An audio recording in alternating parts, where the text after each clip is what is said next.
Quizás no se podía esperar más de lo que ha salido de la cumbre del clima que se ha celebrado en Madrid, de la COP25. Los negociadores solo han podido acordar una especie de débil llamamiento a los países a realizar esfuerzos más ambiciosos contra el cambio climático. Y han tenido, y de eso hablaremos a continuación, que aplazar de alguna manera el desarrollo del artículo del Acuerdo de París referido a los mercados del dióxido de carbono, porque no han podido consensuar un texto.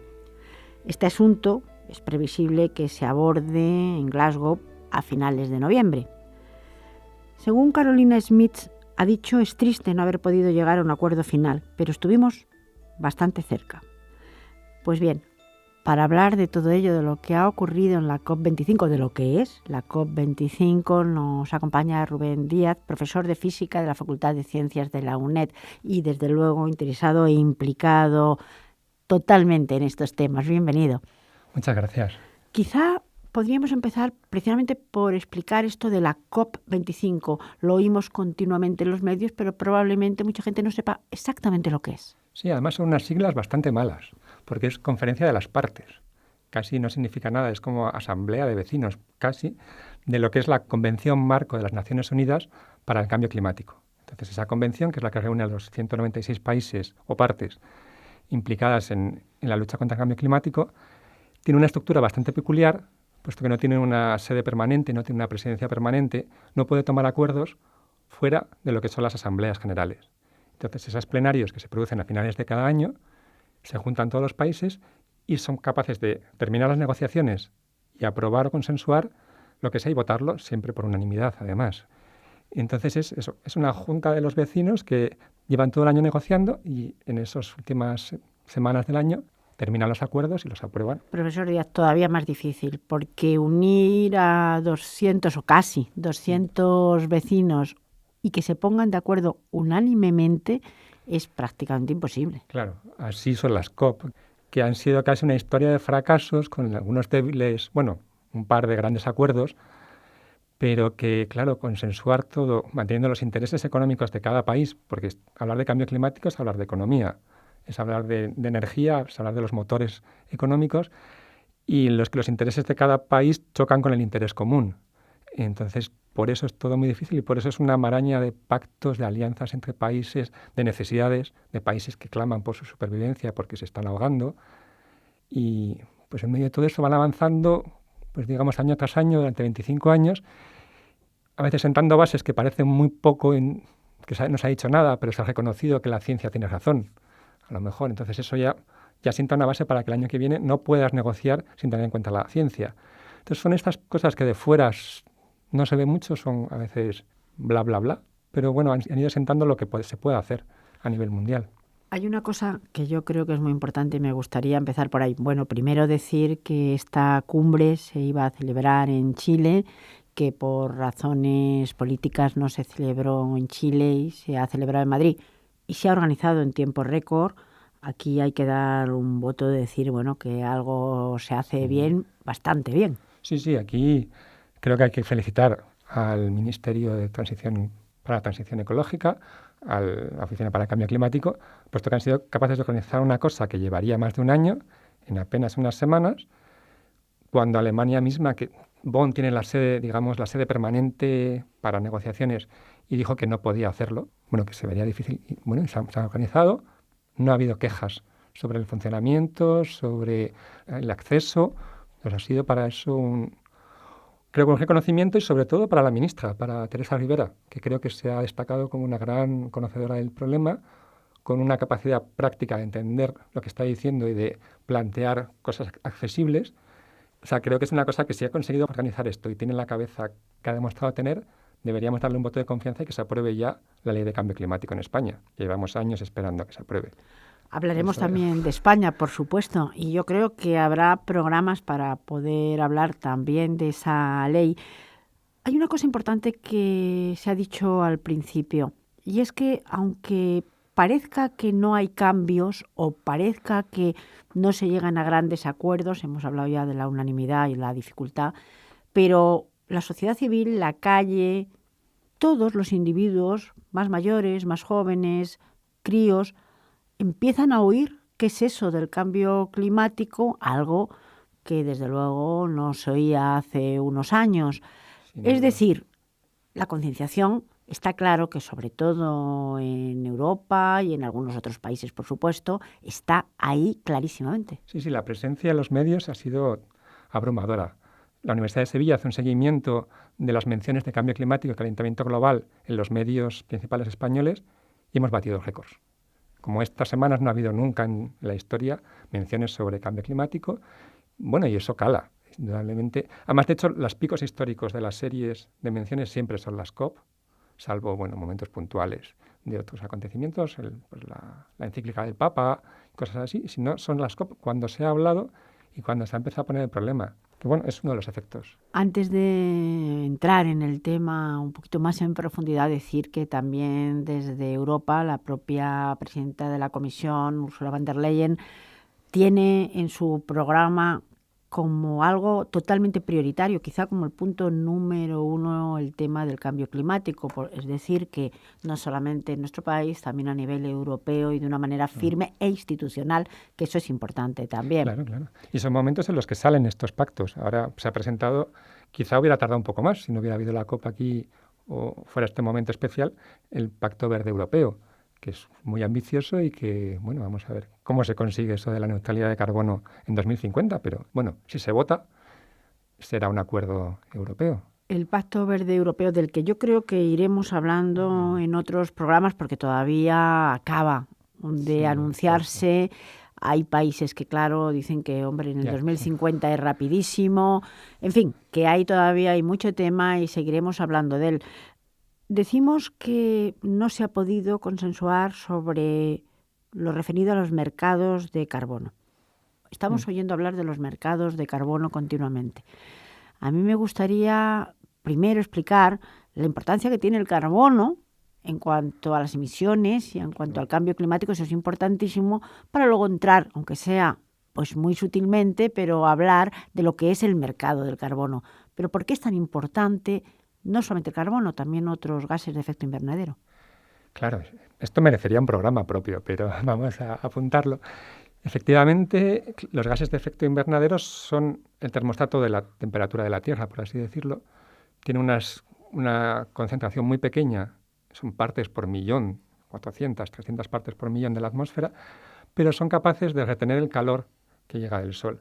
Entonces, su aumento, digamos que el clima terrestre es muy sensible a la cantidad de CO2 que hay en la atmósfera, sobre todo porque es el principal gas de efecto invernadero. Hay más, el metano sería uno de los fundamentales también. Entonces, digamos que es el efecto principal que ha tenido la actividad humana en los últimos 150 años, es aumentar la cantidad de carbono que había en la atmósfera. Y es, carbono en forma de CO2. Digamos, cuando hablamos de carbono y de CO2 estamos hablando de lo mismo. O sea que, el carbono es el elemento y el CO2 es la molécula que forma. Decíamos que el efecto principal ha sido aumentar esa concentración, y es lo que ha hecho aumentar la temperatura, hasta ahora más de 1 grado ya, y previsiblemente 3 en pocas décadas si seguimos así. El objetivo era bajar la temperatura 1,5 grados, llegar a eso. Que no suba más que 1,5 grados. Esa es una parte del compromiso de París. El Acuerdo de París, de hace 4 años, planteaba mantenerse como mucho en 2 grados, intentar llegar al 1,5 grados de aumento de temperatura.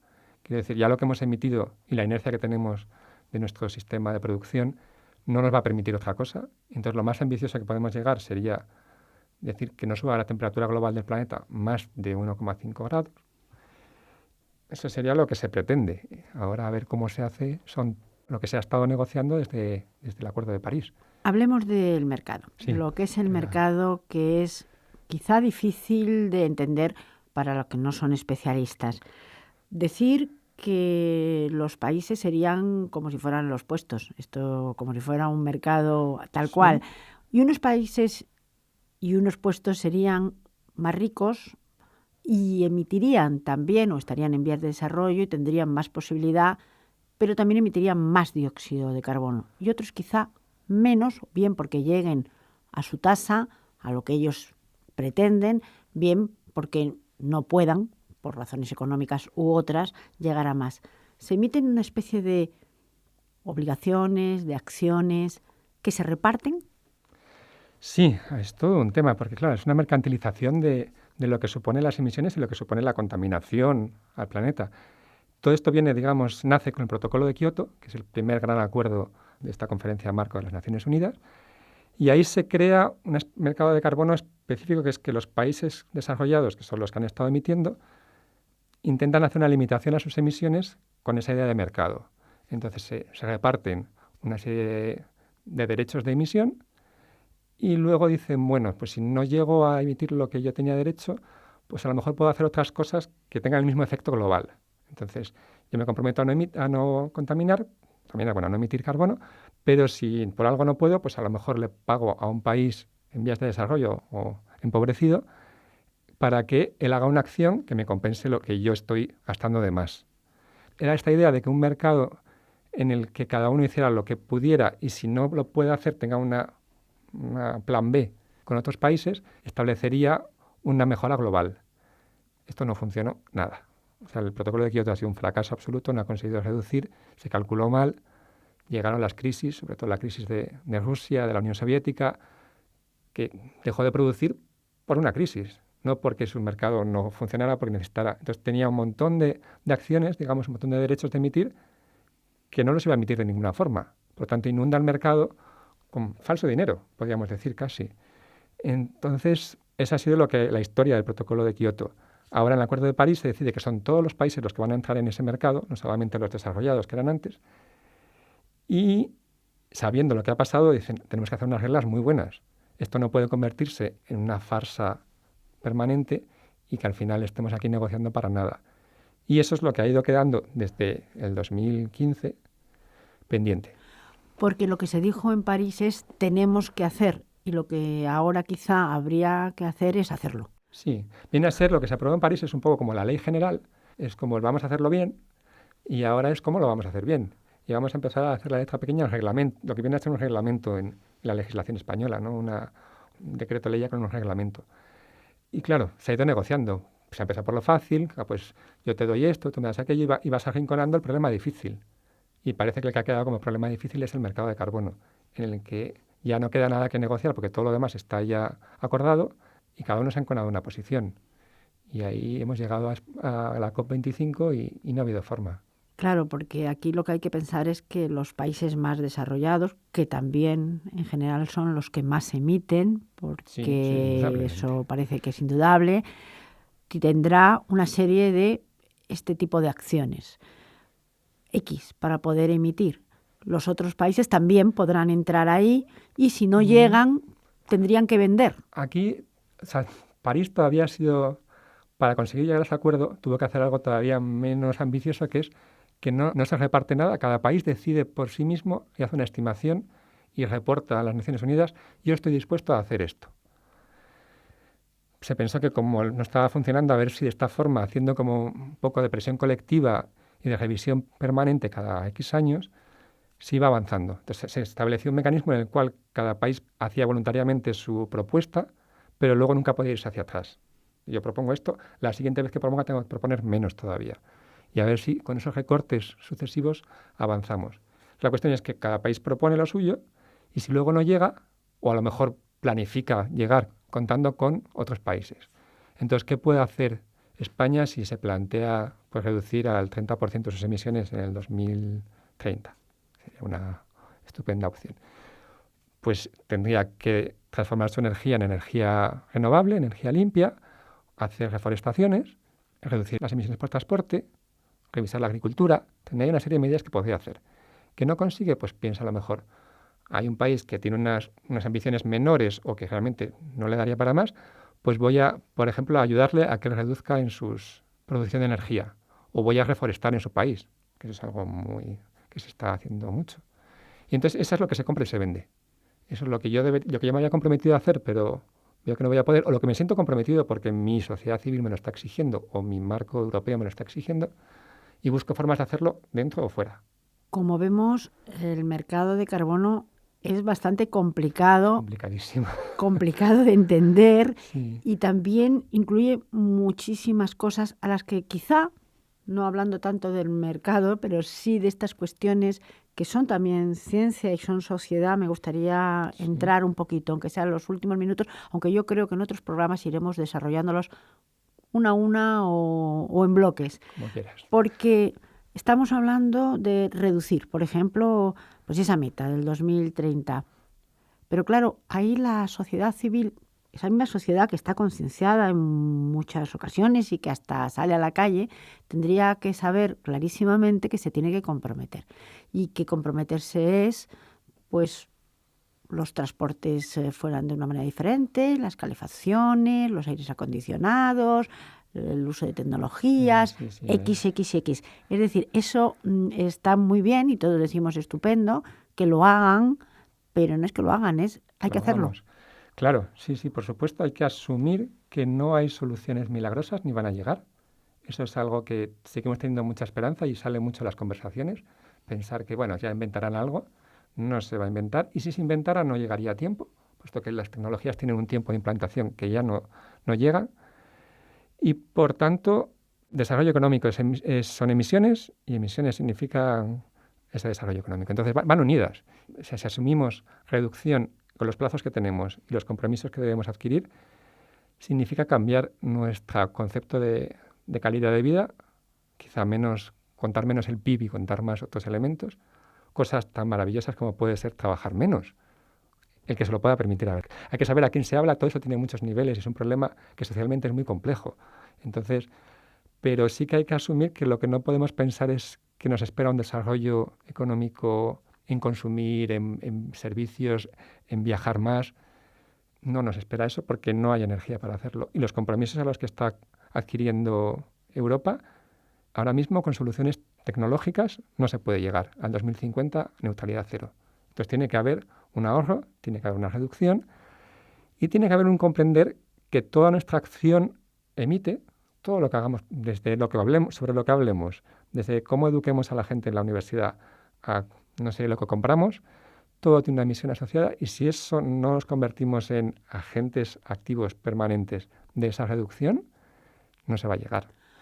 Hablamos de energías renovables, de energías limpias. Eso sería también otro debate que está ahí, porque es un debate que hasta los propios científicos en ese sentido no se ponen del todo de acuerdo. Sí. No hace mucho, pues por ejemplo, leía sobre la energía nuclear. Eso sería otro debate. Es un debate ya en sí mismo. Sí. Del que no vamos a entrar. O la propia alimentación, por ejemplo, la ganadería que estamos haciendo está también cuestionada, algo que parece como más natural que estar con la vaca en el campo. Sin embargo, hay más cosas ahí. Claro, también, a ver, porque uno puede saltar las alarmas a veces injustificadamente, que hablamos de ganadería de la que estamos teniendo ahora y de la que está creciendo a unos niveles absurdos, no del hecho de las vacas que había hace 20 años.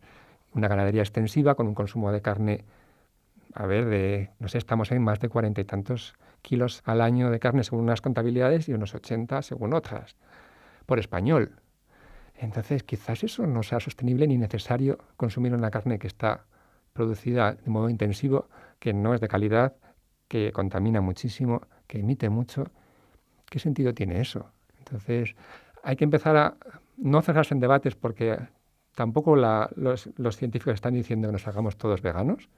Están diciendo reducción del consumo de ganadería extensiva, de ganadería tradicional, de ganadería a veces que queda mucho más en el territorio y que favorece un territorio rural que pueda vivir y no grandes extensiones de cabañas que son de un propietario.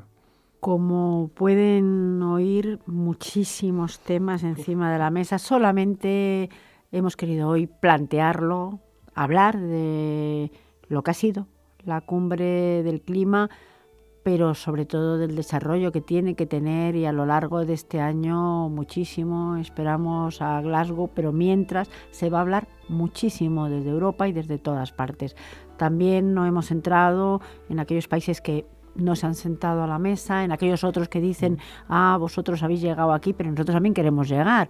En fin, hay muchísimo tema y espero poder seguir hablando. Muchísimas gracias. A ti, sí, esto, como dice Naomi Klein, esto lo cambia todo. Entonces, es hablar de todo, cuando quieras.